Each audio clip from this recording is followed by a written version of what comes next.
ഒരു മനുഷ്യന് മേറ്റ് ചെയ്യാൻ കഴിയുമോ എന്നറിയാൻ കുരങ്ങന്മാർ ആ മനുഷ്യന്റെ അടുത്തേക്ക് ഒരു സ്ത്രീയെ കൊണ്ടുവരുന്നു. എന്നാൽ ആ മനുഷ്യൻ ആ സ്ത്രീയിൽ താൽപര്യം കാണിക്കുന്നില്ല. പകരം കൂട്ടിലിന് പുറത്തുനിന്ന ഡോക്ടർ ലീനയെ ശ്രദ്ധിച്ചു. ഡോക്ടർ ലീന ഈ മനുഷ്യന്റെ സ്വഭാവത്തെക്കുറിച്ച് പഠിക്കാൻ ആഗ്രഹിച്ചു. പെട്ടെന്ന് ജാക്ക് എന്ന ആ മനുഷ്യൻ ഡോക്ടർ ലീനയെ പിടിക്കാൻ ശ്രമിച്ചു. എന്നാൽ അവിടെയുണ്ടായിരുന്ന കാവൽക്കാരൻ അത് തടഞ്ഞു. എന്നിട്ടും ഡോക്ടർ ലീന ജാക്കിനെ ശിക്ഷിച്ചില്ല. പകരം അവനോടൊപ്പം പുറത്തിറങ്ങാൻ അനുവാദം കൊടുത്തു. പക്ഷേ ജാക്കിന് ആ സ്ത്രീയിൽ താൽപര്യമില്ലായിരുന്നു.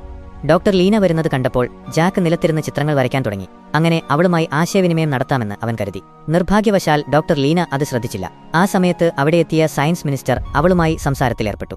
അതേസമയം ഒരു മനുഷ്യൻ വന്ന് ജാക്ക് വരച്ച ചിത്രങ്ങളെല്ലാം മായ്ച്ചു കളഞ്ഞു. ദേഷ്യം വന്ന ജാക്ക് അവനെ ആക്രമിച്ചു. വീണ്ടും ഡോക്ടർ ലീനയോട് സംസാരിക്കാനുള്ള അവസരം ജാക്കിന് നഷ്ടപ്പെട്ടു.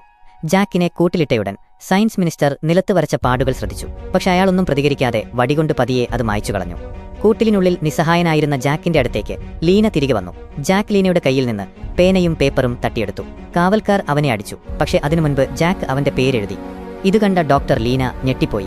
അവരുടെ സമൂഹത്തിൽ ഏറ്റവും താഴെയായി കണക്കാക്കിയിരുന്ന ഒരു മനുഷ്യന് എഴുതാൻ കഴിയുമെന്ന് അവൾക്ക് വിശ്വസിക്കാൻ കഴിഞ്ഞില്ല. ഡോക്ടർ ലീന ജാക്കിനെ കൂടുതൽ പഠിക്കാനായി അവളുടെ വീട്ടിലേക്ക് കൊണ്ടുപോയി. ജാക്ക് പേപ്പറിൽ എഴുതിക്കൊണ്ടിരുന്നു താൻ ഭൂമിയിൽ നിന്നാണ് വന്നതെന്നും ബഹിരാകാശ വാഹനം തകർന്നതിനു ശേഷമാണ് ഇവിടെ എത്തിയതെന്നും അവൻ വിശദീകരിച്ചു.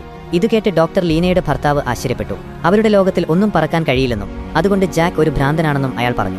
എന്നാൽ ജാക്ക് അത് തെറ്റാണെന്ന് തെളിയിച്ചു. ഒരു പേപ്പർ എടുത്ത് ഒരു കപ്പലിന്റെ ആകൃതിയിൽ മടക്കി അത് അന്തരീക്ഷത്തിലൂടെ പറത്തി. ഈ ചെറിയ പേപ്പർ വിമാനം അവരുടെ ലോകം എത്ര പിന്നിലാണെന്നതിന്റെ ഒരു പ്രതീകമായി മാറി. ഡോക്ടർ ലീനയുടെ ഭർത്താവ് ഞെട്ടി നിൽക്കുമ്പോൾ സയൻസ് മിനിസ്റ്റർ സൈനികരുമായി അവിടേക്ക് പാഞ്ഞെത്തി. അനുവാദമില്ലാതെ ഒരു മനുഷ്യനെ വീട്ടിൽ താമസിപ്പിച്ചതിന് അവരോട് ചോദ്യം ചെയ്തു.